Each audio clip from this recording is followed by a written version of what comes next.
A new political action committee called the Patriot PAC is seeking to elect candidates with a background in public service. That includes candidates who have served in the military or as public school teachers and as first responders. It was launched today by Hudson Valley Congressman Pat Ryan.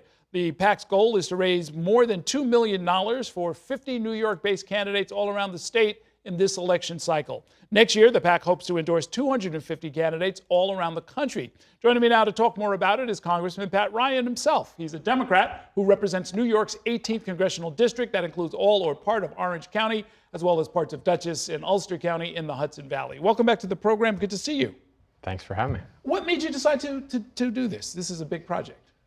Yeah, I mean, I love this country literally so much. I risked my life 27 months in combat in the Army. And then I come home and I see Trump and MAGA wrapping themselves in the American flag while they trample on the very freedoms and values that were foundational to the country. And I can't abide that. You got to do something. And I think a big part of it is we need, at every level, a bench of folks in the Democratic Party who are patriots, who have walked the walk on serving something bigger than themselves.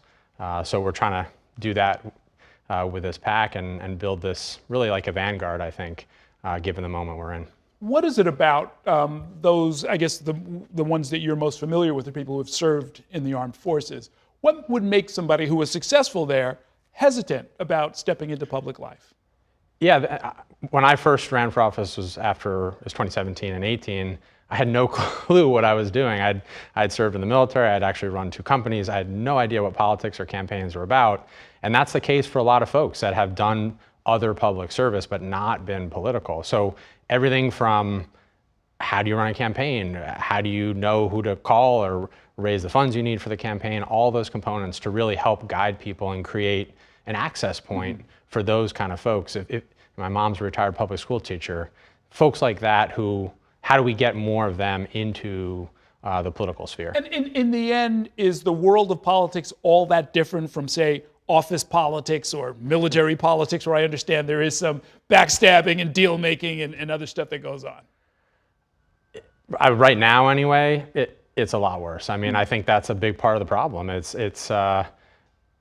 When I was in the Army, I was deployed twice to Iraq. I literally couldn't tell you what the political affiliation of any of my soldiers were. We had a mission. It was most days existential life and death situation. We had to count on each other.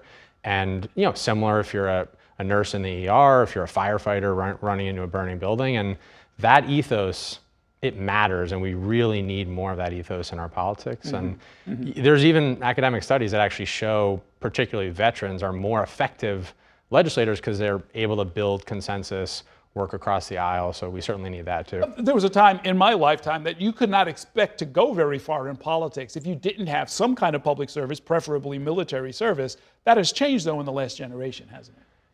At its height, Congress, for example, had almost 80% military veterans, the World War II generation in particular. For a long time, we were under 20%, and we just got up over 20%. Wow. So not saying the whole body should certainly have done so, but I do think in a moment like this, we can all agree we need people that are able to serve a bigger cause, and that is just particular in the Congress, not how it is. How are you deciding who to support? You got a questionnaire circulating out there? Yeah, we just launched our website. We actually have had over, we sort of put it out a few weeks ago. We've had over 100 people already apply. Oh, you're gonna make a lot of friends now. Running in elections coming up in just, a few weeks. From New York City all the way up to Buffalo in the North Country, and it's awesome. I mean, we've got a great Air National Guard major out running to be a supervisor of a big town in Western New York, an undersheriff in Columbia County up my way, who'd be the first woman of color to be sheriff in New York State. One of your first 4 is City Councilwoman Rita Joseph from right here in Brooklyn. What drew you to supporting her? So I actually got to know Rita back when I was a county executive, and I had a similar effort to support service candidates back then. And I endorsed her in her first run, actually, and we've become really close friends, and she's kicking butt and taking names. And to have an educator, union leader helping craft education policy, it's great. Who's donating to this PAC? Anybody that wants. we welcome everybody. I mean, individual donations only. No, not corporate funds. I don't accept any corporate donations. Right. And you're making these decisions yourself? Yeah, I've got a great team member who's been working with me for a while on this, and we're excited to do it. In a moment like this, it's easy to feel overwhelmed or powerless, but I really think it's a don't agonize, organize kind of moment. And I think putting good people forward it gives me hope. It gives something constructive to do. Well, let me ask you, since you raised the issue about what is going on in Washington, are we going to have a government shutdown as far as you can tell? I hope not. I mean, I think the way I really think about the moment is the overreach by the Trump administration and the failure to meet what people really want, which is lowering healthcare costs, lowering food costs, lowering housing costs. That combination, folks that I talk to in my district, which is a swing district, by the way, overwhelmingly want us to stop that overreach and that harm. I mean, it's really harm, and sort of pump the brakes. So I really think that's how I think about this moment. That's why I've now twice voted against these Republican budgets. They've made no attempt to actually work with us collaboratively, which is what our founders and framers intended. And they're trying to jam this through, and it's just not how democracy is supposed to work. Okay, let's talk about the race for mayor. You recently announced your endorsement of Zoran Mamdani. What led you to that decision? I thought it's a pretty easy choice. I was pretty candid in how I talked about it when I announced it. I think Zoran is about the people. He's about addressing the number one issue that folks are dealing with here and in my district, which is affordability. And Andrew Cuomo, who unfortunately I have some firsthand experience in this, I don't think is a person of integrity and should not be in a position of public trust. Yeah, you said in your announcement, quote, Andrew Cuomo is a selfish POS who only fights for himself and other corrupt elites. That's pretty harsh. I don't say things like that lightly or very often. People that know me will tell you that. But I can tell you, I was a county executive during the pandemic, and without going into the nitty-gritty, there were lives lost of seniors in nursing homes in my community by a failure to operate with integrity and character, and that's just not something we can tolerate.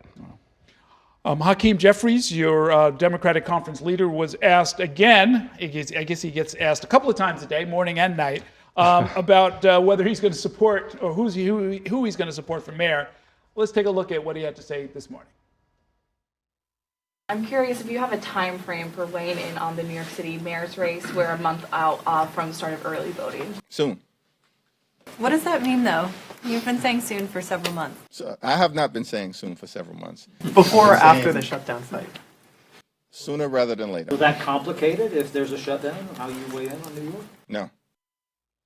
Decode this for us. What's going on here?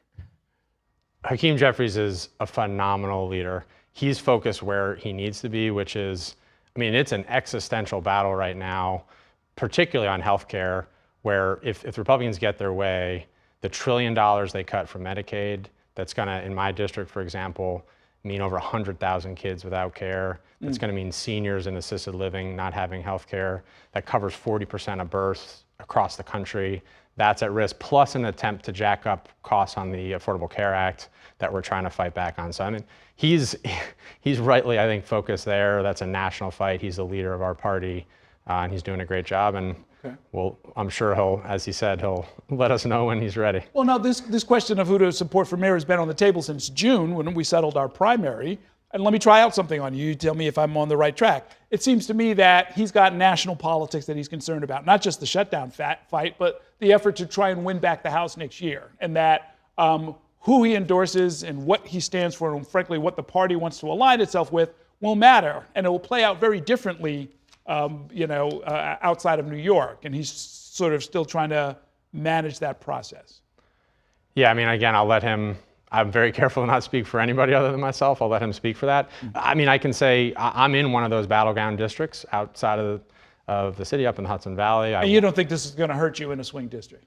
No, I think voters look at what their representatives doing, how their representatives delivering for them, and that's really, I give credit to the voters. They see that and they understand that. So. Everybody will make the decision they think is right. It's very interesting. You're in a swing district that had been represented by a Republican. You've got West Point in your district. Nobody's going to come up to you and say, "What are you doing with this socialist? Why are you supporting this guy?" Nobody's going to say that to you? I mean, I think we got to frankly move away from these like labels from 50 years ago, frankly, with great respect. I mean, the whole people try to say, some people say I'm a moderate, then I get attacked for being a, crazy lefty. The reality is most people don't think that way. It's like, are you doing the thing I need? Are you bringing down healthcare costs? Are you bringing down housing costs? Are you bringing down food costs? Are you working with whoever you can to do that? That's what voters want. I think that's what Zoran's campaign has been about, and that's why it's connected and created a lot of energy. And I think it's particularly a moment of status quo versus change. And to have someone in former governor with a lot of issues, that's a backwards looking decision versus a forward looking, hopeful, optimistic, love of the city direction. And I'm not surprised people made that choice in the primary. Okay, hope and optimism on the agenda. Thanks so much for coming by. Best of luck with your new PAC. Keep us up to date on how that all goes.